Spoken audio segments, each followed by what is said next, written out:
90 రోజుల కోర్సు పూర్తి చేస్తే చాలు 100% ప్లేస్మెంట్ సపోర్ట్ తో సాఫ్ట్వేర్ జాబ్ మీ సొంతం. వెంటనే కోడ్ జ్ఞాన్ డెస్టినేషన్ ని సంప్రదించండి. Hello sir. హలో అండి. సార్, డిగ్రీ ఫైనల్ ఇయర్ చదువుతున్నటువంటి స్టూడెంట్స్ ఉన్నారు. అది టెక్నికల్ అయినా సరే, అంటే బీటెక్ చదివేటువంటి వాళ్ళైనా సరే, నాన్ టెక్నికల్ బ్యాక్గ్రౌండ్ అయినా సరే. సో వాళ్ళందరూ ఏంటంటే మాకు ఎక్కడైనా అవకాశం ఉంటుందా, ఎలా అప్రోచ్ అవ్వాలి అనుకున్నటువంటి వాళ్ళు చాలా మంది ఉన్నారు. యంగ్స్టర్స్ పెరుగుతూ వస్తూ ఉన్నారు. బయట రకరకాల ఇన్స్టిట్యూట్లు చూస్తూ ఉంటారు. సో ఇక్కడ ఎలాంటి ఆపర్చునిటీ ఉంటుంది? So either degree or BTech అండి, ఎనీ బ్రాంచ్ వాళ్ళు ఎలిజిబుల్ అనమాట మనకి కోడింగ్ నేర్చుకోవటానికి. ఇప్పుడు 2025 వాళ్ళు పాస్ అవుట్ అవుతున్నారు. ఇంకొక 2 months లో వాళ్ళది గ్రాడ్యుయేషన్ కంప్లీట్ అవుతుంది.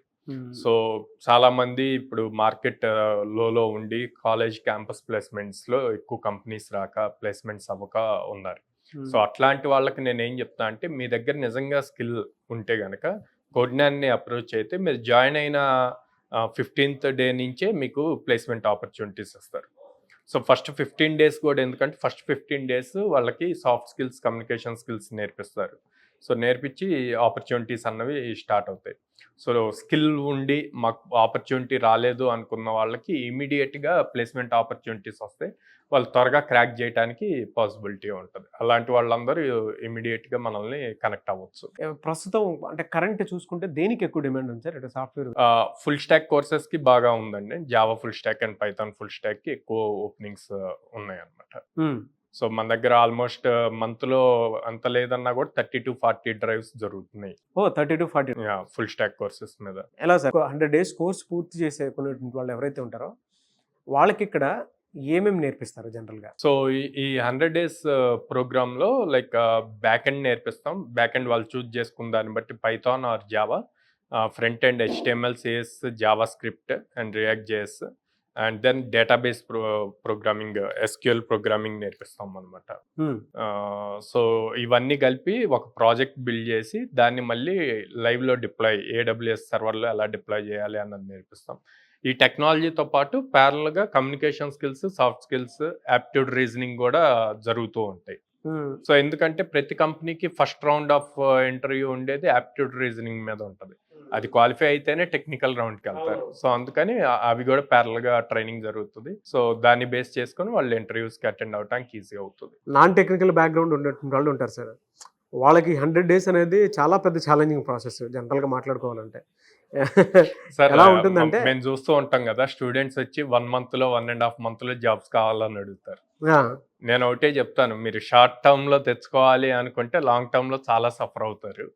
అట్లా కాదు, కష్టపడేటప్పుడే లాంగ్ టర్మ్లో ప్రాపర్గా నేర్చుకుంటే సబ్జెక్ట్ రేపు ఫ్యూచర్ అంతా బాగుంటుంది. లోపలికి వెళ్ళాక ఎలాంటి డిఫికల్టీస్ వచ్చినా మీరు ఆల్రెడీ ప్రోగ్రామింగ్లో స్ట్రాంగ్గా ఉంటారు కాబట్టి వాటన్నిటిని ఈజీగా ఫేస్ చేయగలుగుతారు.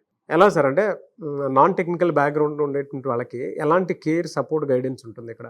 సాఫ్ట్వేర్ జాబ్ చేయాలి అన్న ఇంట్రెస్ట్ ఉండి వాళ్ళు degree or BTech pass out అయ్యి ఉంటే రీసెంట్ గ్రాడ్యుయేట్స్, మనం 100% సపోర్ట్ ఇస్తాం వాళ్ళకి. ఏ టెక్నాలజీ అన్నది, ఏ బ్రాంచ్ అన్నది మనం చూడం. ఎందుకు అంటే ఐటీ వాళ్ళైనా నాన్ ఐటీ వాళ్ళైనా వన్స్ కోడ్నాన్లో అడ్మిషన్ తీసుకున్నాక ఫ్రమ్ బేసిక్ నుంచి నేర్పిస్తాం. ఎందుకు నేర్పించాలి ఫ్రమ్ బేసిక్ నుంచి అంటే, కాలేజ్లో వాళ్ళు నేర్చుకునేదంతా థియరీ, ఎగ్జామ్స్ రిలేటెడ్ నేర్చుకుంటారు. ఓకే, వాళ్ళు డిగ్రీ తెచ్చుకోవటానికి ఎగ్జామ్స్ రాయాలి, పాస్ అవ్వాలి. కానీ ఇక్కడ నేర్చుకోవాల్సిందంతా ప్రాక్టికల్ ఓరియంటెడ్, ఇండస్ట్రీకి ఏం కావాలో అది నేర్చుకోవాలి, ఆ వే ఆఫ్ ప్రోగ్రామింగ్. సో అందుకని కంప్లీట్ బేసిక్ నుంచి ప్రోగ్రామింగ్ కంప్లీట్ ప్రాక్టికల్ వేలో నేర్పిస్తాం. సో అప్పుడు అక్కడ ఐటీ, నాన్ ఐటీ అన్న డిఫరెన్స్ లేదు. అండ్ మీరు తీసుకున్న రివ్యూస్ లో కూడా చాలా మంది స్టూడెంట్స్ నాన్ ఐటీ బ్యాక్గ్రౌండ్ ఉన్నట్టున్నారు. ఫ్రెషర్స్ కి వాళ్ళ ఇండస్ట్రీ అవకాశాలు ఇచ్చేటప్పుడు ఎంత ప్యాకేజ్ ఇస్తుందండి అసలు? Sir average 4 LPA. Average 4 LPA. Technical, non technical ఎవరైనా ఇంకా అసలు ఒకసారి వాళ్ళ దగ్గర స్కిల్ ఉంటే వాళ్ళు నాన్ ఐటీయా అన్నది చూడండి. జనరల్ గా అడుగుతున్నాను సార్, కెరీర్ గ్యాప్ వచ్చినటువంటి వాళ్ళు కూడా మళ్ళీ ఫ్రెషర్ గా లైఫ్ స్టార్ట్ చేద్దాం అనుకుంటారు. అవును, వాళ్ళ పరిస్థితి నుంచి చూసినప్పుడు ఎలా ఉంటుందండి? అంటే కోడ్నాన్లో ఎలా ఉంటుంది సార్? సాఫ్ట్వేర్లో ఉన్న ఒక బ్యూటీ థింగ్ ఏంటి అంటే, వాళ్ళకి ఎంత ఏజ్ ఉంది లేకపోతే ఎన్ని ఇయర్స్ గ్యాప్ ఉంది అన్నది చూడండి. వాళ్ళ దగ్గర స్కిల్ ఉంటే గనక ప్రతి చోట ఆపర్చునిటీ ఉంటుంది. మెయిన్గా స్టార్టప్స్ ఉన్నాయి అనుకోండి, స్టార్టప్స్ వాళ్ళ దగ్గర ఉన్న ప్రాబ్లమ్ స్టేట్మెంట్ని ఈ పర్టికులర్ పర్సన్ సాల్వ్ చేయగలడా లేదా అని చూస్తారు, కానీ తిను ఏ డిగ్రీ కంప్లీట్ చేశాడు ఇట్లాగ చూడరు అనమాట. ఎనీవేస్, థ్యాంక్ యూ అండి. Thank you so much Sairam garu. Thank you అండి.